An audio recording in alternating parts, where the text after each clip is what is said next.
Practicing pleasure. All right, now we're always talking about doing more. You got to do more breathing, you got to do more stretching, you got to take care of your gut health. But I really want to share this with you because I personally get to regulate my nervous system by doing this. And I think we all get to and kind of need to, men and women, okay? So practicing pleasure. I really want to give you some examples so you can start bringing this into your own life. And for some of you, this might be a practice that you have already tried. For me, it has been as well. And you know what? That's okay. Like if you've tried this before and you kind of fell off the wagon with it, don't worry about it. That happens. And if that hasn't happened with practicing pleasure, it might have happened with other things. Don't worry about it. Like I would keep being intentional about practicing those things and not giving up, okay?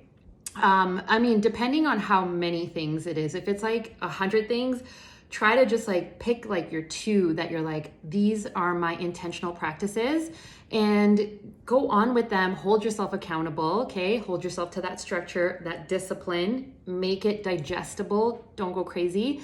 And so this is meant to help you. It's not meant to add something else to your list. So take from this whatever serves you, okay? Practicing pleasure can be done in a few different ways. And one of them is, what do we spend doing all day long? A lot of us are working, okay?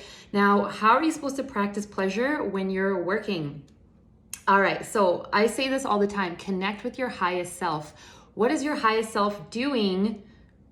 Is she working? Where is she working? What kind of environment? Who's around her? What is she wearing? I do this all the time. I'm always out working on my patio in the sun, and I'm wearing comfy clothes, and I have a really good drink of whether it's a really creamy coffee, or you get the idea. And to me, that's a way that I practice pleasure, because although I am working, like I'm still in my head, I'm finding little ways to be in my pleasure as well. Okay, and then I have a list here because there's a lot of different ways that you can find pleasure. For example, in the kitchen. So when you're making your tea or you're drinking your coffee or you're making your meal, how do you move your body? How do you allow yourself to feel in that moment? Okay, it's natural to feel like you're under the clock and time's ticking, but can we just invite in a new, okay, this is new for a lot of us, a new way of experiencing the moments. You're cutting an orange. Take a moment, smell the orange. I have so many things that I keep like in my house. I just pulled this out from my flower bouquet, the one right behind me, which also brings me a ton of pleasure. And I smell it, and then I'll like go like this with it. And I just feel, because I want to feel the layers of my body. This is part of my de-armoring process. So while you're in the kitchen, being present with the food that you're cutting or you're making, and just taking a second to like, just smell it. And not only does that bring you back in the present moment, it'll help you feel a little more enjoyment in your day-to-day. And then again is in the bath or in the shower, okay? So many different ways. Again, I love using scents because they're amazing. Like I've had a few friends shower in my shower lately because we'll go down to the steam and sauna, and they come out and they're like, oh my God, like what is that soap? So I'm really intentional with the products that I use because these are part of like my nervous system regulation. Like I gotta love everything in my sight, like everything. Like when I look at my desk right now, I love everything, including this microphone transmitter. Like I love it, okay? Anyways, love everything around you. And if you are liking smelling things, keep those around you as well, and make it intentional and allow yourself to just like take it all in. Okay, aside from scents, what other things can you do? When you're on your phone, okay, how are you going to experience pleasure when you're on your phone? So if you're having a conversation like I'm having right now with family members, I am going to receive what they're telling me, and I'm going to like receive it into my heart. Instead of, I got 100 things to do, like chop, chop, chop, let's make this really quick. I'm not even gonna remember this conversation after like a day. I actually want to be present with it. So when I do check my phone, I make sure that I am present and that I'm not doing a whole bunch of things, and also trying to not only like respect the person, but just allow myself to feel in my heart the connections and the people who I love. They get to get presents from me. And that brings me pleasure because I love giving and I love supporting and I love encouraging, because you guys are all amazing and we all get to feel trusted and supported. Also, when you're on your phone, say you're on Instagram or you're on social media, how are you going to experience that? Okay. Are we like in a loop where we just want to numb out and disconnect? I have been there. That's okay, if you're gonna do that, but like, can you just change the narrative? Or can you be also doing something in that moment that brings you pleasure? Like maybe you're laying in the sun, or you're laying in a hot tub or a bath, like whatever it is, find a way to make it pleasurable. And additionally, with social media, I do wanna say that it can be such a place where we always take.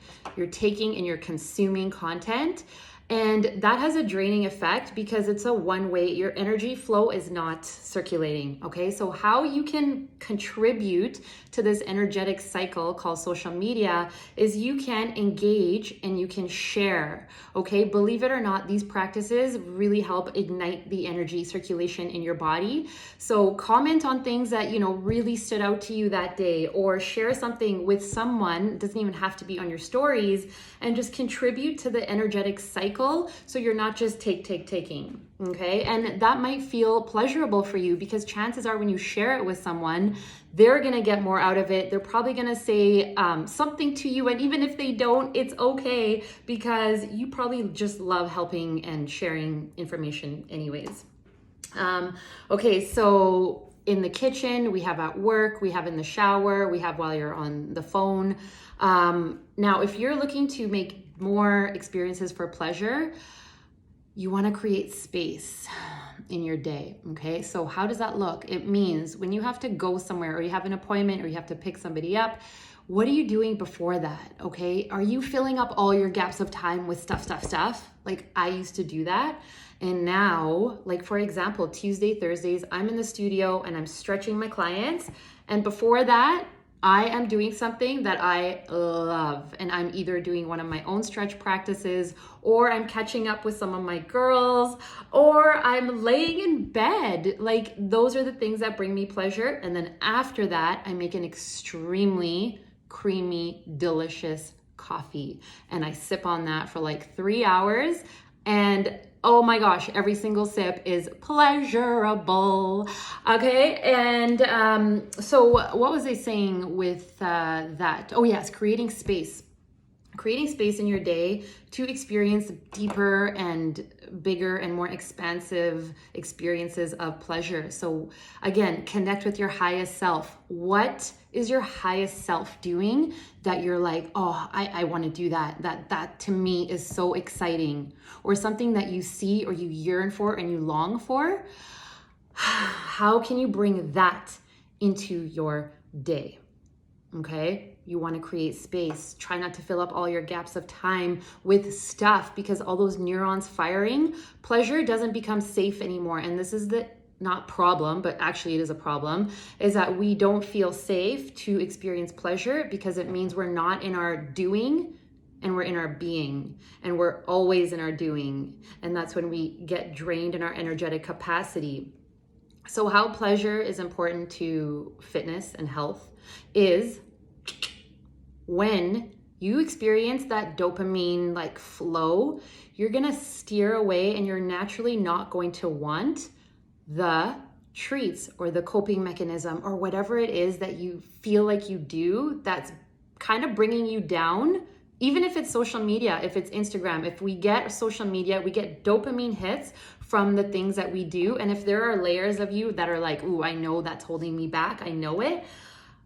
Practicing pleasure is going to help fuel your dopamine. So you're going to find less need for these habits and behaviors. Okay. And that also translates to like relationships, and it also translates to like what you engage in. Okay. Like if you're kind of used to being around people who talk about other people and gossip, that's not going to feel pleasurable anymore. You're not going to want to engage because it's not going to be pleasurable. You're already fueled up. Like, you are full, you're pretty happy. And again, staying in the practice of doing these intentions and allowing yourself to experience pleasure in your day to day. And then when you have more time, or you're going to create more time, that's when you're going to connect with your highest self, and you're going to allow that space to, like, what's my highest self doing? Is she walking in nature? Pleasure. That is really a lot of pleasure. Is she swimming? I did a dip the other day because I'm like, I get to experience being held, even if it's not when the sun is beaming down. It was raining like crazy. But just being held in the water to me is like, oh my gosh, like, I am a water baby. I'm a sun baby. It is like everything to me. And so even though it's not sunny, you know, and it regulates your nervous system. You also push yourself into doing things that you think, that's not really for me, or like, oh no, I can't do that because XYZ, I don't have my towel, I don't have a change of clothes. I didn't have any of that, okay? But hey, you figure it out, okay? You figure it out. And now I'm probably gonna go do it again, and I'm not gonna be able to, I'm not gonna use all these like things in my head of like why I can't, because you always can. It's just a choice that we choose to make. Okay, I'm gonna leave this there. I welcome any questions and come back for another video. I plan to talk about how to access your body intuition. I want to talk about how to know if you're in fight or flight, okay? Because a lot of us get a little bit like, oh no, I'm not in fight or flight. But there are ways that our body can lead up to a burnout. And so catching these ways is really helpful, because you can avoid the frustration of, oh my gosh, this is happening in my body now, or oh my gosh, this is happening, okay? And we get to just trust that everything that's happening has a solution, and that solution is in your bodies. So I can't wait to share more. And thanks for being here. Thanks for watching. Practice pleasure. Practice pleasure.